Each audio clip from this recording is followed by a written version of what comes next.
شکریہ.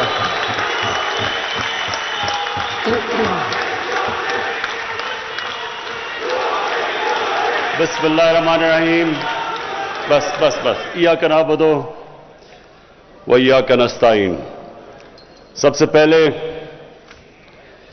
میں سب کا شکریہ ادا کرنا چاہتا ہوں جنہوں نے آج یہ ہمارا جو 3 سال جو ہم آج 3 سال کی اپنی پرفارمنس لوگوں کے سامنے رکھ رہے ہیں. میں فواد چودھری آپ کا، سیف اللہ نیازی آپ کا اور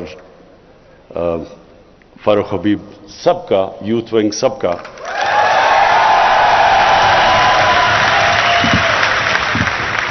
کہ اور ایک منٹ اس کے علاوہ ہاں یوتھ ونگ کا شکریہ ادا کر دیا. اب میں سب کو ویلکم کرتا ہوں یہاں.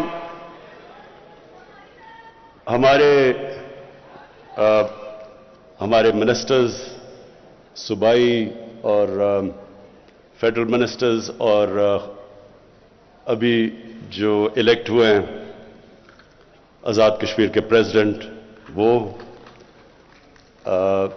گلگت بلتستان کی چیف منسٹر، گورنرز، سب کو میں آج یہاں ویلکم کرتا ہوں.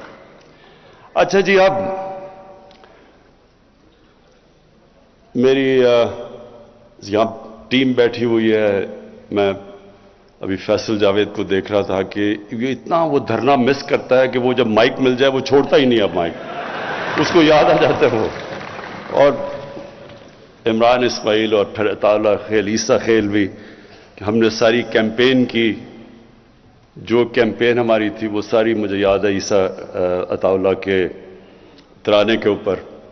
اور پھر ابرار آپ کا بھی جو ٹیلنٹ ہے ماشاءاللہ میں داد دینا چاہتا ہوں، بڑا ورسٹائل ہے آپ کا ٹیلنٹ.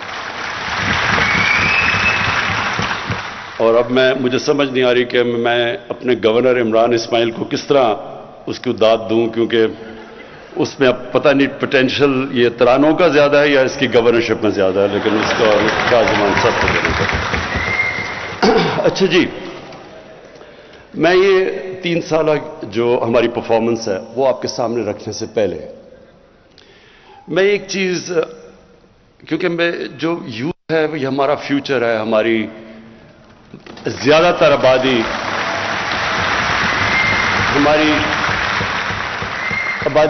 یوتھ ہے، 30 سال کی عمر سے کم اکثریت ہے ہماری ملک میں. تو اس لیے یوتھ میں خواتین بھی شامل ہوتی ہیں، وہ علیحدہ نہیں ہے یوتھ سے. اچھا ایک منٹ، یوتھ ونگ آپ نے چپ کر کے شور نہیں بچانا، آرام سے سننی ہے میری بات. اب سنیں، نعرے نہیں، ابھی نعرے نہیں. اچھا جی سنیں، میں سب سے پہلے اپنی صرف یہاں بھی لیکن سارے پاکستان کی یوتھ کے لیے جو پیغام میں آج دینا چاہتا ہوں وہ یہ کہ دیکھیں، جب ہم 5 وقت کی نماز میں، وہ کئی 5 وقت پڑھتے ہیں کئی نہیں پڑھتے، لیکن نماز میں ہم ایک چیز مانگتے ہیں اور وہ ہے کہ اللہ ہمیں ان کے راستے پہ لگا جن کو تو نے نعمتیں بخشیں، اس راستے پہ نہیں جو اپنی تباہی کے راستے پہ نکل گئے. میں صرف چاہتا ہوں کہ اس کے اوپر غور کریں، کیونکہ جو زندگی کا فلسفہ ہے وہ اس چھوٹے سے آیت کے اندر ہے. اگر آپ اس کو سمجھ جائیں تو آپ کو سمجھ آ جائے گی کہ انسان عروج پہ کیسے جاتا ہے اور انسان اپنے آپ کو تباہ کیسے کرتا ہے. یہ صرف اسی میں ہے، اور اسی لیے اللہ نے ہر روز 5 وقت آپ کو صرف یہ کہا ہے مانگنے کے لیے کہ اللہ مجھے اس راستے پہ لگا، اس راستے پہ نہیں جو تباہی کا راستہ ہے، جو عروج کا راستہ ہے.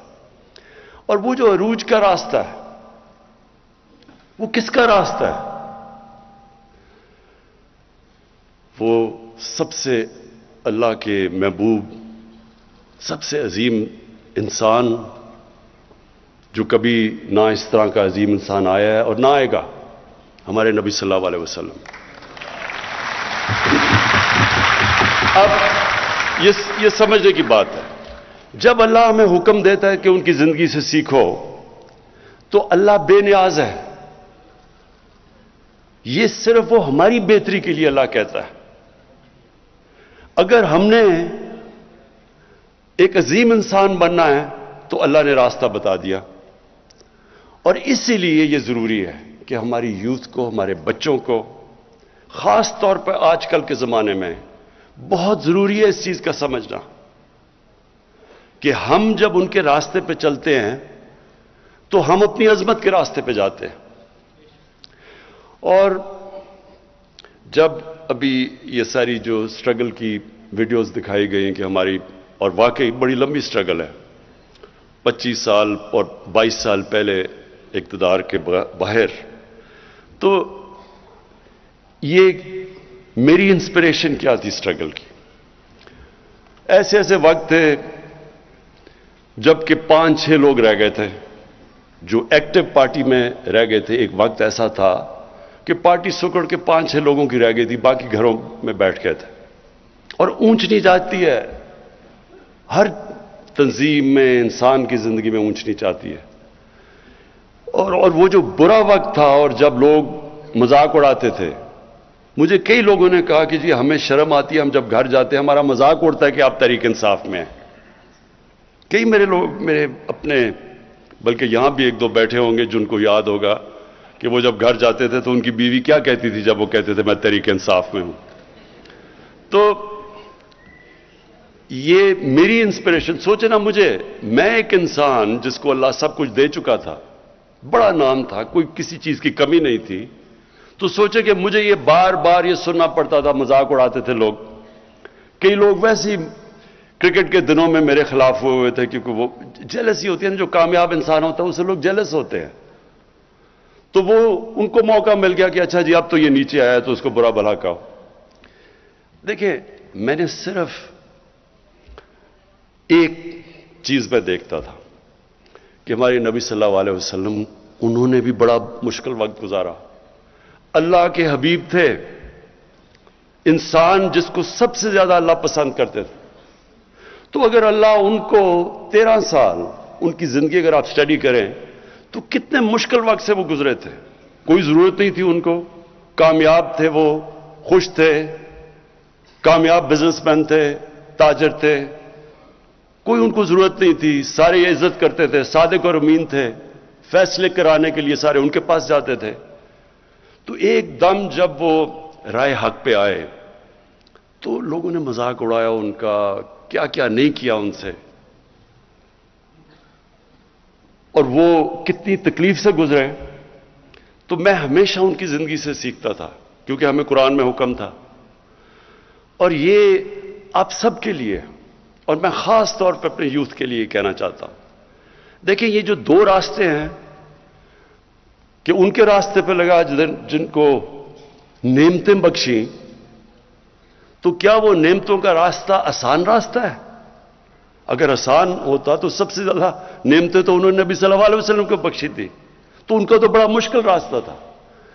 کہنے کا مقصد یہ ہے کہ جو ایک قرآن کی ایک آیت ہے کہ جس کو تم اپنے لیے اچھا سمجھتے ہو وہ برا ہے، وہ کئی دفعہ تمہارے لیے برا ہے، اور جس کو تم برا سمجھتے ہو وہ اچھا ہے. مطلب یہ کہ کبھی بھی برے وقت سے ڈرنا نہیں چاہیے. جب میں پہلی دفعہ جب پرائم منسٹر بنا تو میں نے پہلی بات کی کہ یہ مشکل وقت ہے، لیکن گھبرانا نہیں ہے، کیونکہ مشکل وقت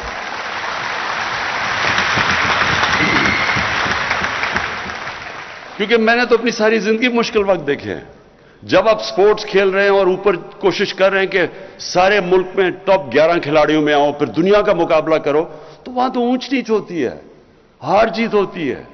کئی دفعہ لوگ تالیاں بجا رہے ہیں، وہی آپ گراؤنڈ میں جا رہے ہیں تو سارا اسٹیڈیم تالیاں بجا رہا ہے، اور وہ آپ 0 پہ آؤٹ ہو کے واپس آ رہے ہیں تو وہی 2 منٹ میں سوئچ کر کے آپ کو گالیاں نکال رہے ہیں، مذاق اڑا رہے ہیں آپ کا. تو یہ اونچ نیچ زندگی کا حصہ. اور جو سپورٹس ہیں یہ سب سے زیادہ آپ کو تیار کرتی ہیں سٹرگل کرنے کے لیے، کیونکہ مسلسل سٹرگل ہے، یا آپ ہار رہے ہیں یا جیت رہے ہیں۔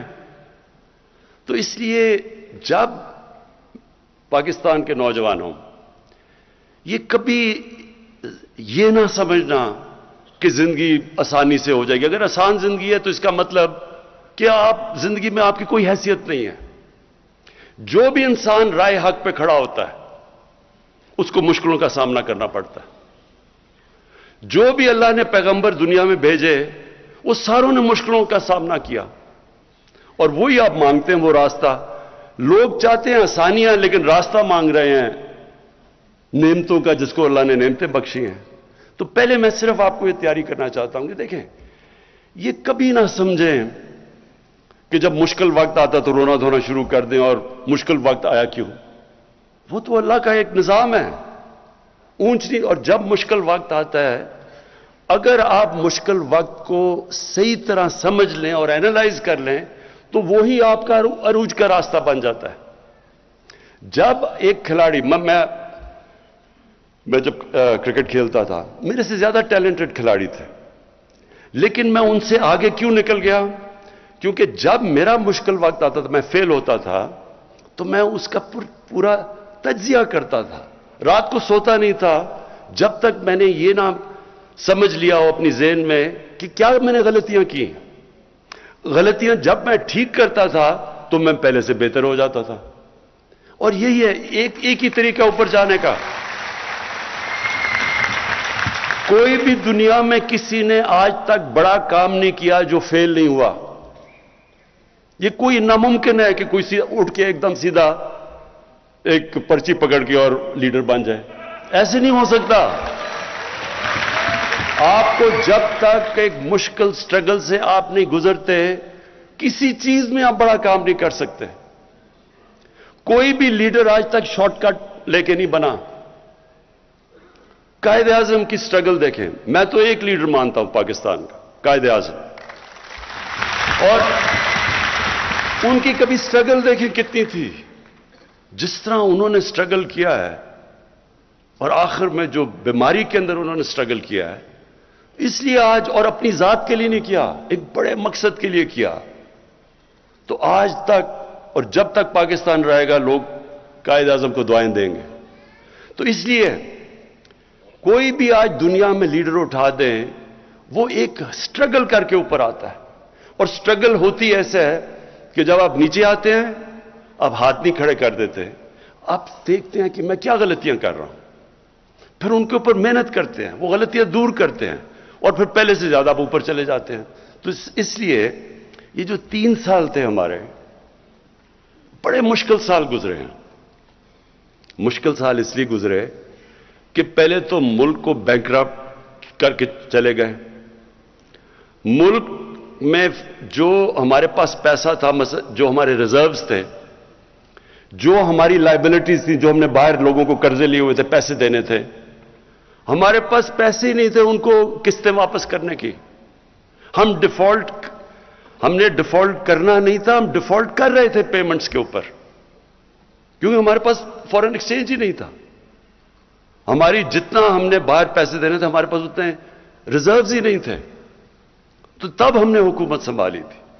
پاکستان کی تاریخ کا جو سب سے بڑا جس کو خسارہ کہتے ہیں، ڈیفیسٹ کرنٹ اکاؤنٹ کا، کہ ہمارے ملک میں کبھی اتنا بڑا، تقریباً 20 ارب ڈالر کا ڈیفیسٹ تھا، اتنا بڑا، یعنی کبھی اتنا بڑا ڈیفیسٹ نہیں آیا۔ اس کی وجہ سے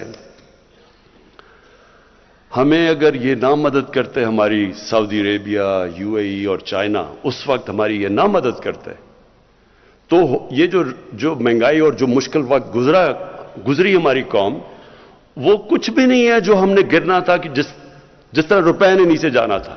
کیونکہ اگر ہمیں پیسے نہ یہ باہر دیتے اس وقت مشکل وقت میں، تو روپے نے گر جانا تھا اور نیچے۔ جب جتنا بھی روپیہ گرا، اس سے بھی آپ سب کے سامنے ہے جو مہنگائی آئی پاکستان میں، کیونکہ جتنی چیزیں باہر سے آنی تھی، تیل، بجلی، اس کی وجہ سے افیکٹ، ساری چیزیں مہنگی ہو گئی۔ تو اس وقت ہمیں جو سامنا کرنا پڑا، ایک نئی ٹیم تھی، یا تو ہمیں تجربہ ہوتا، ہماری ٹیم بھی نئی تھی، اور اس کے بعد پھر ایک ایشو نہیں آیا. پہلے تو کرائسس آیا, اس کے مشکلوں سے آئی ایم ایف کے پاس جانا پڑا, پیسے ہی نہیں تھے ہمارے پاس, مجبوری آئی ایم ایف کے پاس جانا پڑا. اور جب آئی ایم ایف کے پاس آپ جاتے ہیں تو جس طرح کوئی بھی جو جس سے آپ قرضہ لیتے ہیں وہ پوچھتا ہے کہ میرا پیسہ واپس کیسے کرو گے, اور وہ پھر شرائط لگا دیتا ہے کہ میرے پیسہ واپس کرنے کے لیے آپ کو بجلی بھی مہنگی کرنی پڑے گی کیونکہ بجلی میں خسارہ ہے, آپ کو روپے کی قیمت گرانی پڑے گی, آپ کو ٹیکس لگانے پڑیں گے. اور جب وہ آئی ایم ایف کی آپ شرائط پہ چلتے ہیں تو عوام کو تکلیف ہوتی ہے, عوام مشکل وقت سے گزرتی ہے. تو ہم اس مشکل وقت سے سال کے بعد نکل ہی رہے تھے کہ کرونا آ گیا. کرونا سے پہلے بھی ایک چیز ہوئی, پلوامہ آ گیا. وہ میں صرف پلوامہ میں اللہ نے ہمیں بڑی کامیابی دی, اور میں آج اپنی خاص طور پہ اپنی فوج کا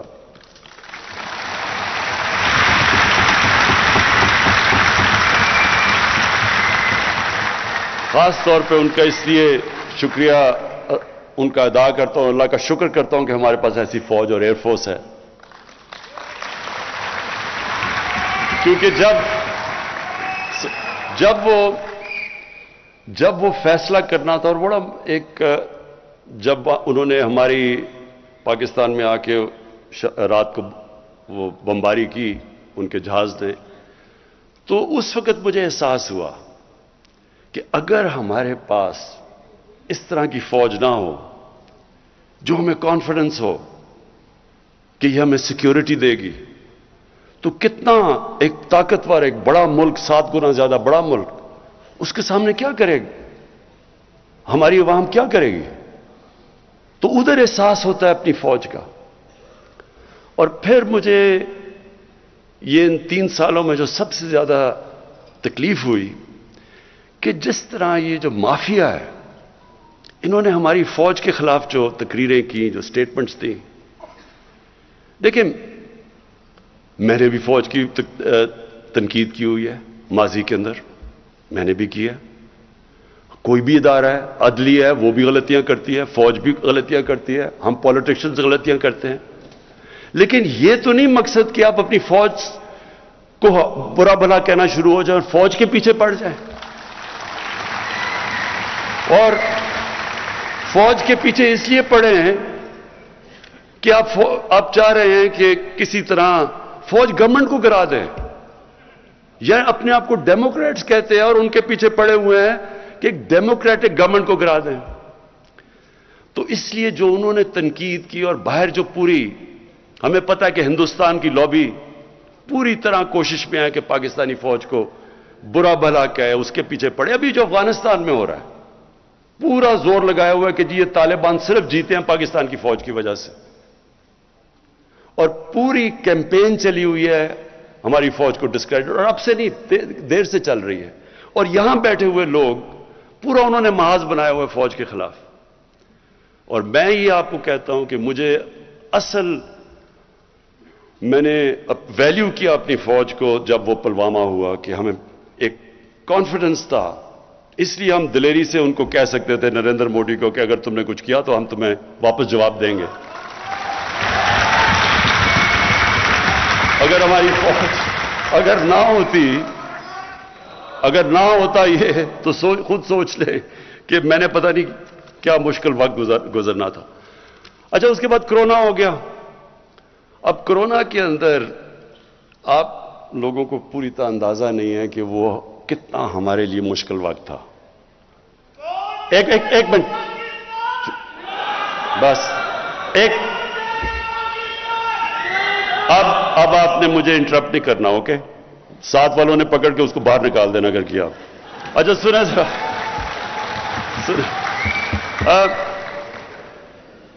دیکھیں مشکل کیا تھا.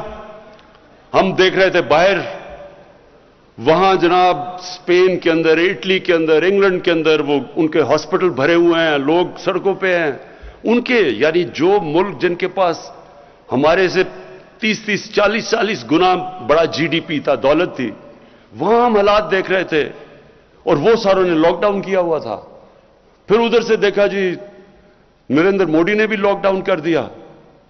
تو ساروں نے ہمیں پریشر ڈالا کہ آپ بھی لاک ڈاؤن کریں، اور وہ بہت مشکل وقت تھا۔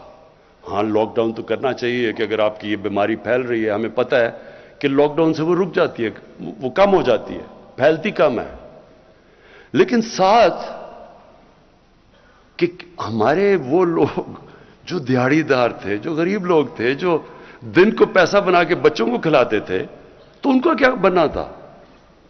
اور بڑی ہماری اپوزیشن کے ممبرز نے تنقید کی، اور لوگ میری اپنی پارٹی میں بھی کئی لوگ گھبرا گئے کہ ایک دم یہ ہو رہا ہے، اور اگر اور پھیل گیا ہمارے ہاسپٹل سے پریشر پڑ گیا۔ لیکن میرا یہ ایمان ہے، ہم نے فیصلہ کیا اور بڑا مشکل فیصلہ کیا کہ ہم جو بھی ہو جائے ہم یہ پوری طرح لاک ڈاؤن نہیں کریں گے، کیونکہ ہمارے غریب بھوکے مر جائیں گے۔ اور اس کی وجہ سے میرا یہ ایمان ہے کہ اللہ نے اس کی برکت آئی ہمارے اوپر، اس نے بچا لیا ہمیں، ہم نے اپنے۔ اور پھر یہ سنیں، ورلڈ اکنامک فورم نے پاکستان کی مثال دی کہ وہ ملک ہے جس نے اپنی بہترین طور پہ اپنی اکانومی بچائی۔ ورلڈ ہیلتھ آرگنائزیشن نے پاکستان کی مثال دی کہ کورونا سے انہوں نے سب سے بہتر طریقے سے اس کو انہوں نے ہینڈل کیا۔ اور پھر اکانومسٹ نے کہا کہ پاکستان وہ دنیا میں 3 ملکوں میں سے ہے جس نے اپنی اکانومی بھی اور کورونا کو بھی ہینڈل کیا۔ ادھر میں پھر اپنی ٹیم کو، کیونکہ اگر ہم غلط فیصلہ کر لیتے، میں آج آپ کو بتاؤں، یہاں لوگوں نے بھوکے مرنا تھا، جو آج ہندوستان میں ہو رہا ہے۔ اگر ہندوستان کے اندر جس طرح کی غربت آئی ہے، جس طرح کو انہوں نے لاک ڈاؤن لگایا، اور جس طرح مجھے پارلیمنٹ میں اپوزیشن والے کہہ رہے تھے، مثالیں دے رہے تھے ہندوستان کی، تو آج ہمارے ملک کے اندر جس طرح کی غربت تھی آپ اندازہ نہیں لگا سکتے، کیونکہ ساری دنیا کے اندر کورونا کے اندر غریب پس گیا۔ لاک ڈاؤن سب سے زیادہ تباہی مچاتا ہے غریب کو۔ تو اس میں اپنی جو ٹیم تھی میری این سی او سی کی، اسد عمر اور ڈاکٹر فیصل، میں خاص طور پہ آپ کو خراج تحسین آج پیش کرنا چاہتا ہوں کہ بڑے ہمارے اچھے فیصلے ہوئے اور اللہ نے ہمیں وہاں سے نکالا۔ اچھا، اب میں ذرا آپ کو صرف 3 سال کی ہم نے اپنی پرفارمنس بتانی تھی، تو میں ذرا صرف آپ کے سامنے رکھنا چاہتا ہوں کہ ہم جب آئے تھے تو تقریباً $20 ارب کا خسارہ تھا۔ آج وہ خسارہ 3 سال کے بعد $20 ارب سے $1.8 ارب پہ رہ گیا۔ ہمارے فورن کرنسی ریزروز جب ہم آئے تھے تو پورے ملا کے $16.4 ارب تھا، اور آج ماشاءاللہ ہمارے $27 ارب پہ ریزرو چلے گئے ہیں۔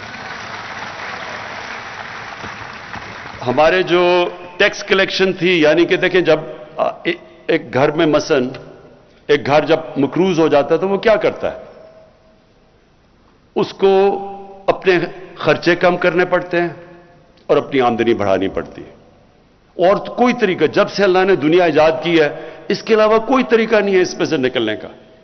تو جب آپ خرچے کم کرتے ہیں تو لوگوں کو تکلیف ہوتی ہے۔ ایک گھر دیکھ لینا، گھر میں آپ خرچے کم کریں گے تو لوگ اپنا کھانا پینا کم کریں گے، مرغی سے دال روٹی پہ آ جائیں گے، اور بچوں کو اچھے سے اسکول سے نکال کے دوسرے اسکول میں ڈال دیں گے، کیونکہ آپ کو مشکل وقت سے تو گزرنا پڑتا ہے۔ ہر گھر کو جب یہ ایک گھر مقروض ہو جاتا ہے اس کو یہ کرنا پڑتا ہے، تو تب گھر والوں کو تکلیف ہوتی ہے۔ تو وہ بڑی تکلیف سے ہمارے لوگ گزرے، اور میں یہ بھی اللہ کا شکر کرتا ہوں کہ بڑی ماشاءاللہ ہماری ایک دلیر قوم ہے، ہم اس سے بڑے صبر سے نکلے۔ تو پھر ہماری جو کلیکشن تھی، ٹیکس کلیکشن، ہماری ٹیکس کلیکشن جب ہم آئے تھے تو 3,800 ارب تھی۔ 3,800 ارب روپیہ ہماری ٹوٹل ٹیکس کلیکشن تھی۔ آج وہ پہنچ گئی ہے 4,700 ارب پہ ہماری ٹیکس کلیکشن۔ اور یہ جو سارے میں آپ کو فگرز دے رہا ہوں یہ اسحاق ڈار کے نہیں ہیں، یہ اصل ہیں۔ اس کے بعد ہماری جو ریمیٹنسز ہیں،